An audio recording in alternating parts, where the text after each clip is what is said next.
नमस्कार दोस्तों, आज मैं आपके लिए लेकर आया हूँ एक जीटर इंजन का रिव्यू। ये 3511 ट्रैक्टर में से निकाला हुआ इंजन है, 3 सिलेंडर जीटर का।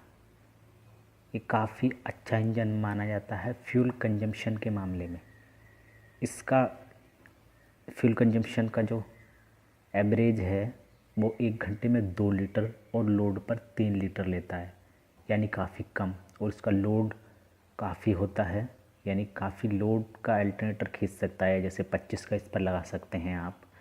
और ये डीजे के लिए बेस्ट रहता है क्योंकि इसका फ्यूल कंजप्शन 2 लीटर से 3 लीटर तक होता है। सेल्फ स्टार्ट होता है ये इंजन।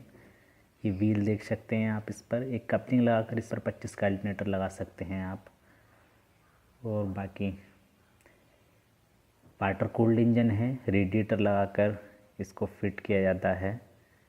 3 सिलेंडर है इसका। अभी इसको अच्छे से तैयार किया जाएगा, इसको कलर वलर करके उस पर रेडिएटर वगैरह लगाकर।